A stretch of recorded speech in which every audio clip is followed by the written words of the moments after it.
One more thing that's great about America is that Americans are free to speak. We can say just about anything. It says so right here in the Constitution. Congress shall pass no law abridging freedom of speech. This makes a difference. It lets us say even offensive things. But wait a second. Why is that good? Don't fear the terrorists. They're mothers and fathers. Don't fear the terrorists? Is it good that people are free to say such ridiculous and hurtful things? Radical Christianity is just as threatening as radical Islam. No, I didn't say go ahead. I would say... Is it good that this Code Pink protester can rudely accost Karl Rove? You lied to take us to war. You ruined the country. She intruded on his book signing, and she's not arrested. Here's the deal. The comfort I take is that you're going to rot in hell. Oh, stop it. Let people have it out, if you will. The author of What's So Great About America argues that it is good that America has A high degree of tolerance for sarcasm, abuse, blasphemy, criticism, even as a These sound like bad things. Sarcasm, blasphemy. But we allow them in a free society because they can also have a beneficial impact. They hold leaders to account, and that's very important in a democratic society. No more hate speech on our campus! Canada is democratic, but speech is limited. It's against the law in Canada to publish anything, quote, likely to expose a person to hatred or contempt. Likely to. That's a maybe, future tense thing. You haven't even done anything wrong. You just might in the future. Might do what? Expose someone to feelings? That's such a goofy law. Anyone can be convicted. To make a kinder society. But literally any one of us would cause hurt feelings to someone.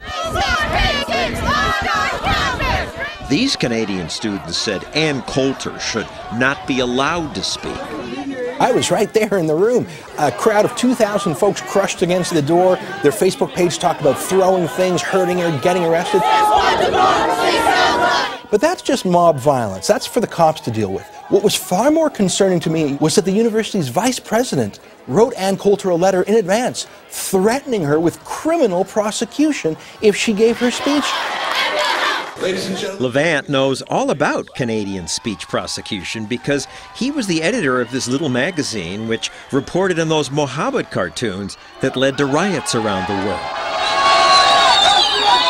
We wanted to show our readers what the fuss was about.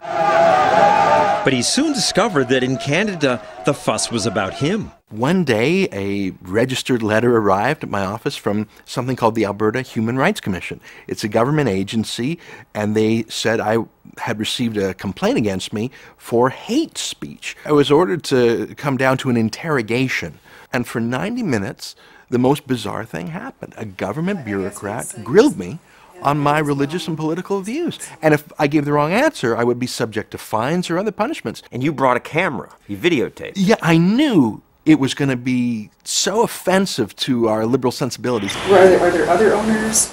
I went home and I uploaded some of these video clips to YouTube, and that weekend it became the 5th most watched video on all the internet. The video's dull, but almost 1 million people have watched it. Do you think the average person looking at those... It's good news if that means that people don't like the fact that there were 15 government bureaucrats and lawyers on my case. I was a stimulus program for lawyers for almost 3 years. I was being prosecuted for a hate crime.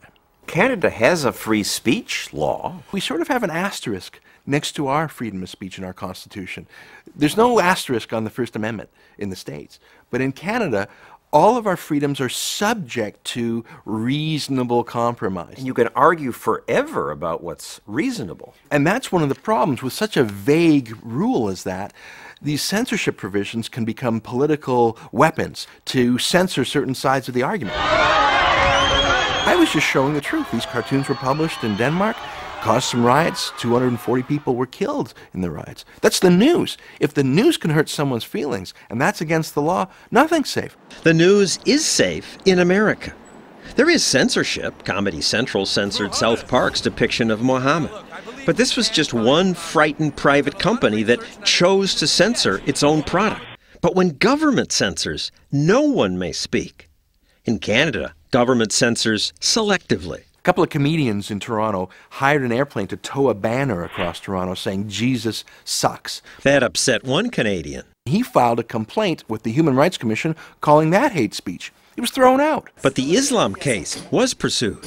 I myself have been subject to 5 defamation claims, 3 human rights complaints for standing up for freedom of speech. Eventually, you won. Well, I don't know if I'd call it winning. I still had my $100,000 in legal fees, and the imam who complained against me didn't have to spend a penny. All the lawyers and the bureaucrats were paid for by taxpayers. Some places, speaking out can get you killed. When Chinese students criticized the powerful, the government killed hundreds of them.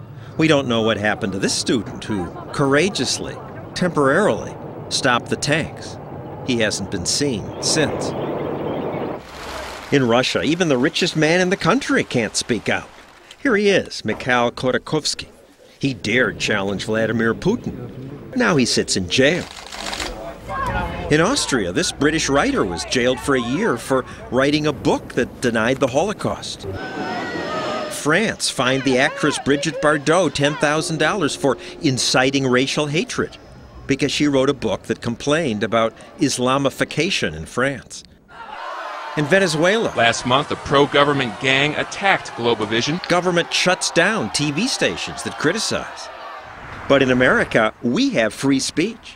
That allowed these citizen journalists to uncover fraud at Acorn. Could the Acorn sting have been pulled off in other countries?